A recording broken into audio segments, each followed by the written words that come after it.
ಈ ಒಂದು ಸಂದರ್ಭದಲ್ಲಿ ನನ್ನ ಕಾಲಲ್ಲಿ ಅದ್ಯಾವುದೋ ಒಂದು ಇದಿರ್ಬೇಕು, ನೋಟಿಸ್ ಬಂದಿದೆ ನನಗೆ. ನಾನು 20-25 ದಿವಸ ಬಂದಿದ್ದಲ್ವಾ, ಅದಕ್ಕೊಂದು ನೋಟಿಸ್ ಬಂದಿದೆ. ಯಾರಿಂದ? ನಿಮ್ಮ DC ಇಂದ. ನಮ್ಮ ಏನವನ ಹೆಸರು? ನಾನು ಜಮೀನ್ದಾರ್ ವರ್ಷ ಕೇಳ್ತಾನ ಅಂತಲ್ಲ, ನಾಲಾಯಕ ಪ್ರಜಾಪ್ರಭುತ್ವದಲ್ಲಿ ರವಿ ಕೃಷ್ಣಾರೆಡ್ಡಿ ಬಾಯಿ ಮುಚ್ಕೊಂಡಿರ್ಬೇಕು ಅಂತ ನೋಟಿಸ್ ಕಳಿಸಿದ್ದಾರೆ. ನನಗೆ ಕಳಿಸಿಲ್ಲ. ಅದಕ್ಕಿಂತ ಮೊದಲು 23 ಜನ ಆದ್ಮೇಲೆ ಕೊನೆಯ 24 ಜನ ನನ್ನ ಹೆಸರು ಸೇರಿಸ್ಬಿಟ್ಟಿದ್ದಾರೆ. ಅದ್ಯಾವ ನಿಮ್ಮ ಮಾಜಿ MLA ಮಂಜುನಾಥ್ ಬಂದು ಅದೇನೋ ಇವ್ ಗುರ್ಕಾದ್ರು ಅವನ ತಮ್ಮಂದ್ರು ಏನೇನೋ ಬೇನಾಮಿ ಆಸ್ತಿ ಮಾಡ್ಕೊಂಡ್ಬಿಟ್ಟಿದ್ದಾರೆ ಅಂತೆಲ್ಲ ಪತ್ರಿಕಾಗೋಷ್ಠಿ ಮಾಡಿರುತ್ತೆ. ನಂಗೆ ಅದಕ್ಕೆ ಸಂಬಂಧ ಗೊತ್ತೇ ಇರಲಿಲ್ಲ. ಮೊನ್ನೆ ಮನೆಗೆ ನೋಟಿಸ್ ಬಂದಿದೆ. ಅವರೆಲ್ಲ ಮಾಡಿದ್ದಾರೆ. A1 ಏನು ರೆಸ್ಪಾಂಡೆಂಟ್ 1 ಯಾರು ಮಂಜುನಾಥ್ ಅವರು ಮಾತಾಡಿದ್ದನ್ನ A2 ಫ್ರೀಡಮ್ ಟಿವಿ ಅಂತ ಅವರು ಟೆಲಿಕಾಸ್ಟ್ ಮಾಡಿದ್ದಾರೆ. ಹಾಗಾಗಿ ಅವರು ಟೆಲಿಕಾಸ್ಟ್ ಮಾಡಿರೋ ಫೇಸ್ಬುಕ್ ಅಲ್ಲ ಯೂಟ್ಯೂಬ್ ಅಲ್ಲ ಹಾಕಿರೋ ವಿಡಿಯೋನ ಡಿಲೀಟ್ ಮಾಡಬೇಕು. ಮತ್ತೆ ಮಿಕ್ಕವರೆಲ್ಲರೂ ಯಾವುದೇ ಕಾರಣಕ್ಕೂ ಇವರು ಗುರುಕಾದ ಮೇಲೆ ಮಾತಾಡಬಾರದು ಅಂತೇಳಿ. ಪ್ರಜಾಪ್ರಭುತ್ವ ಕಣಯ್ಯ ಇದು ಮಿಸ್ಟರ್ ಗುರ್ಕಾರ್. ಏನಿದು ಪ್ರಜಾಪ್ರಭುತ್ವ? ಪ್ರಜೆಗಳ ಹಕ್ಕುಗಳನ್ನ ರಕ್ಷಣೆ ಮಾಡೋದಕ್ಕೆ ನಿನ್ನಲ್ಲಿ ನಾವು ಜಿಲ್ಲಾಧಿಕಾರಿ ಕಚೇರಿಯಲ್ಲಿ ಕೂರಿಸಿರೋದು. ಜಿಲ್ಲೆಯ ಪ್ರಥಮ ಕೂಲಿ ನೀನು. ಏನ್ ಹೇಳು? ಕೂಲಿ. ಜನರ ಹಕ್ಕು ರಕ್ಷಣೆ ಮಾಡೋದಕ್ಕೆ ಕೂತಿರೋದು. ಜನರ ಬಾಯಿ ಪಡೆಯೋದಕ್ಕೆ, ಮಾಧ್ಯಮದವರ ಬಾಯಿ ಪಡೆಯೋದಕ್ಕೆ ಅಲ್ಲ. ನಾಲಾಯಕ ನಡೆಯುತ್ತೆ. ಇವ್ರಿಗೆಲ್ಲ DK ಶಿವಕುಮಾರ್ ಅಂತವರು ಅವ್ರಿಗೆ ಸಿಗೋದಂತವ್ರು ಇಂಥವ್ರೆ. ಪ್ರಜೆಗಳ ಹಕ್ಕು ರಕ್ಷಿಸಲಿ ಅಂತೇಳಿ ಲಕ್ಷ ಸಂಬಳ ಕೊಟ್ಟು 100 ಜನ ಅಧಿಕಾರಿಗಳನ್ನ ಕೊಟ್ಟರೆ ಅವನು ಇವು ಮಾತಾಡಬಾರದು ಅಂತೇಳಿ ನಮಗೆ ನೋಟಿಸ್ ಕಳಿಸ್ತಾರೆ. ಏನಾಗುತ್ತೆ? ನಾನು ಮಾತಾಡಿದ್ದೀನಿ. ಈ ಭೂಮಿ ಬಗ್ಗೆ ಗೊತ್ತಿಲ್ಲ. ಮಂಜುನಾಥ್ ಏನ್ ಹೇಳಿದಾರೋ ನನಗೆ ಗೊತ್ತಿಲ್ಲ. ಅವ್ರು ಹೇಳಿರೋದು ಅದರಲ್ಲೇ ಇದೆ. ಇವರು 300 ಎಕರೆ ಏನಾದ್ರು ಆಸ್ತಿ ಮಾಡಿದ್ದಾರೆ ಗುರುಕಾರ್ ಅಂತ ಅವ್ರು ಆರೋಪ ಮಾಡಿದ್ದಾರೆ. ನನಗೆ ಗೊತ್ತೇ ಇರಲಿಲ್ಲ. ನಾನು ಮಂಜುನಾಥ್ ಆರೋಪ ಮಾಡಿದ್ದಾರೆ ಅಂತೇಳಿ ಅವರು ಅವ್ರ ಮೇಲೆ ಇಂಜೆಕ್ಷನ್ ಆರ್ಡರ್ ತಂದಿದ್ದಾನೆ ಗುರುಕಾರ್ ಅಂತ ಹೇಳ್ತಾ ಇದ್ದೀನಿ. ನಾನು ಹೇಳ್ತಾ ಇದ್ದೀನ. ಪ್ರಪಂಚಕ್ಕೆ ಇವತ್ತು ಗೊತ್ತಾಗ್ತಾ ಇದೆ. ಮಂಜುನಾಥ್ ಹೇಳಿದ ಎಷ್ಟು ಜನ ಗೊತ್ತಾಯ್ತೋ ಅಲ್ಲೋ ಗೊತ್ತಾಗಿಲ್ಲ. ನಿಮ್ಮ ಮಾಜಿ MLA JDS MLA ಹೇಳಿದ ಎಷ್ಟು ಜನ ಗೊತ್ತಾಗ್ತೋ ಗೊತ್ತಾಗಿಲ್ಲ. ಈಗ ನಾನು ಹೇಳಿದ್ದು ರಾಜ್ಯದ ಲಕ್ಷಾಂತರ ಜನ ಗೊತ್ತಾಗಿದೆ. ಇಲ್ಲಿ ಕೇವಲ ಜಿಲ್ಲಾಧಿಕಾರಿ ಮಾಡಿದ್ದನೋ ಅವ್ರ ಅಣ್ಣ ತಮ್ಮಂತರನ್ನೆಲ್ಲ ಇಟ್ಕೊಂಡು ಬೇನಾಮಿ ಆಸ್ತಿ ಮಾಡಿದ್ದಾರೆ ಅಂತ ನಿನ್ನೆ ತನ ಯಾರು ಹೇಳ್ತಾ ಇದ್ರು. ಮಾಡಿದ್ದನೋ ಇವಾಗ ಗೊತ್ತಿಲ್ಲ ನನಗೆ.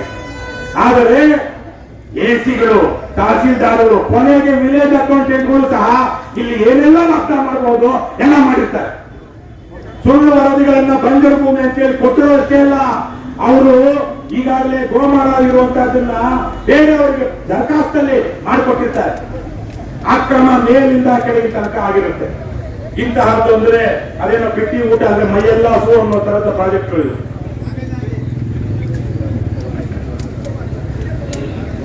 ಗೋಮಾಳ ಇಡೀ ಪ್ರಾಜೆಕ್ಟ್ ಅಲ್ಲಿ 2800 ಎಕರೆ ಇತ್ತು ಸರ್ಕಾರಿ ಭೂಮಿ.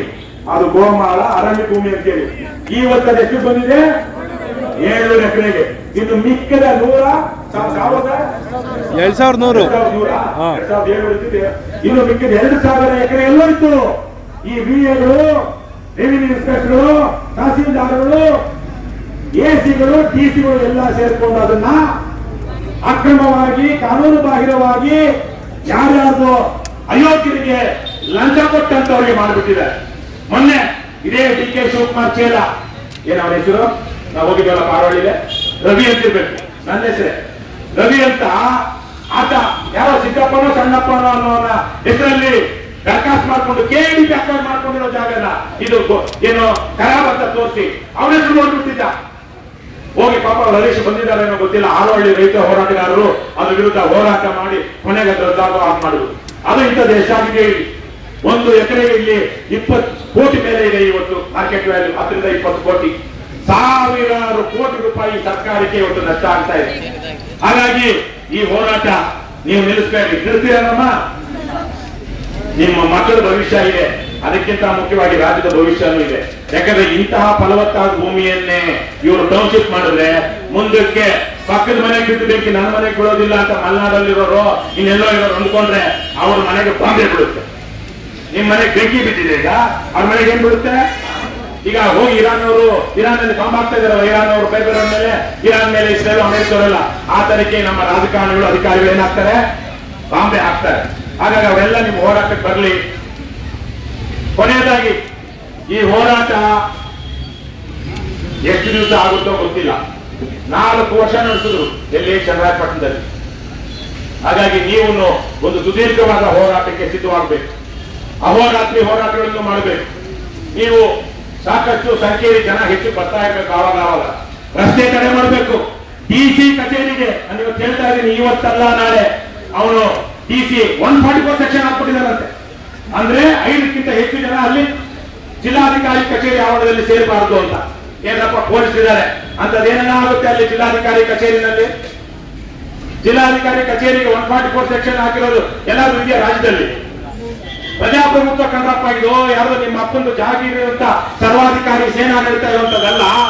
ಹಾಗಾಗಿ ಇವತ್ತಲ್ಲ ನಾಳೆ ನಾವು ನೀವು ಡಿಸಿ ಕಚೇರಿಗೆ ಮುತ್ತಿಗೆ ಹಾಕಬೇಕು. ಡಿಸಿ ಕಚೇರಿಗೆ ಮುತ್ತಿಗೆ ಹಾಕಿ ಇದು ನಮ್ಮ ರಾಜ್ಯ, ಇದು ನಮ್ಮ ಜಿಲ್ಲೆ, ಇದು ನಮ್ಮ ಊರು, ನೀನು ನಮ್ಮ ಕೂಲಿ ಅಂತ ಹೇಳಿದ್ರೆ ಡಿಸಿಗೆ ಹೇಳಬೇಕು. ನಾವು ಆ ಮಟ್ಟಕ್ಕೆ ಹೋಗ್ಬೇಕು. ಶಾಂತಿ ಮತ್ತು ಅಹಿಂಸೆಯಿಂದ ಯಾವೆಲ್ಲ ರೀತಿಯಲ್ಲಿ ನಮ್ಮ ಹೋರಾಟವನ್ನು ನಾವು ಕಟ್ಟಬೇಕು ಆ ರೀತಿಯಲ್ಲಿ ಕಟ್ಟಬೇಕು. ಅಸಹಕಾರ ಚಳವಳಿ ಮಾಡಬೇಕು. ಸರ್ಕಾರಿ ಅಧಿಕಾರಿಗಳು ಅವರು ಬಂದು ಏನು ಕೆಲಸ ಮಾಡೋದಕ್ಕೆ ಆಗ್ಬಾರ್ದು, ಜಬರ್ದಸ್ತ್ ಮಾಡೋದಕ್ಕೆ ಆಗ್ಬಾರ್ದು.